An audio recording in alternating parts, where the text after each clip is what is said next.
Today must go down as one of the darkest days in our recent parliamentary history. The fact that our new Prime Minister, the unelected Prime Minister of this country, elected by whatever it was, 120,000 Conservative Party members, has actually brought us on the verge of a no-deal Brexit by suspending Parliament, by suspending our democratic process. This is an absolute abuse of power, bypassing our democracy in this country for such a long period of time at a period of extreme crisis. But let us not be surprised. This is a person who sought to be Prime Minister for a while back in 2016. Just remember, in February of that year, just a few months ahead of the EU referendum, he wrote two letters, one supporting Remain and another supporting Leave. And at the very last minute, he decided, I'm going to back Leave. And he did it because he recognised that there was an opportunity, that his one-time friend David Cameron was leading the Conservative Party, and for him to ever succeed him, what he had to do was oppose him. And that's what he did. Sadly for him, Michael Gove stabbed him in the back, and he did not get to become Prime Minister when David Cameron stood down in the immediate aftermath of the EU referendum. And it was Theresa May who was then handed the chalice to take on the Brexit conundrum.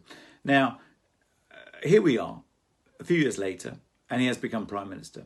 What he is trying to do right now is totally self-serving. He recognises that there is not a majority in Parliament for a no-deal Brexit, so he's absolutely looking to force it through and be under no illusion that a no-deal Brexit is a benign thing. It's going to cost us a huge amount. Companies like Rolls-Royce, just up the road in Coventry, the aerospace company based essentially up in Derby and so on, but they have already said that a no-deal Brexit, in terms of their planning, has cost them, their bottom line, £100 million, an amount they can ill afford to spend on this kind of scenario planning based on the whim of certain politicians like Johnson and others to deliver a no deal. In the automotive industry, the cost to our great car manufacturers has been £350 million. These are the sorts of monies that companies like Aston Martin down the road or Jaguar Land Rover, they cannot afford either. And that is impacting on their investment plans in developing new models or in training or plant and capital in our communities. This is why the no deal is so damaging for us. Now, many of us on the opposition benches signed a declaration that was called the Church House Declaration yesterday, and it was a fantastic demonstration of solidarity, of unity of purpose, that we wanted to show how determined we were to stop a no-deal Brexit. The events of today are really alarming and what's happened. And can I just say thank you so much to all the constituents, to residents who've written to me today, voicing their fears, their concerns, but also their wish to support and get involved. Thank you for that.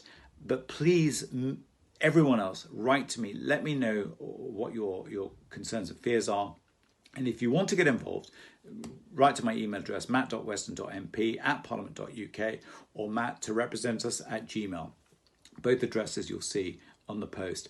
Now, this Saturday, I'm going to be holding an event in the Pump Room Gardens in Leamington Spa, 12 o'clock. Please come along, make your voices heard, but we have to jointly, together, stop this madness, stop a no-deal Brexit, which will be so damaging to our local economy. They're not my words, they're the words of so many others, such as the Chief Executive Officer of Jaguar Land Rover or the CEO of Ford of Europe.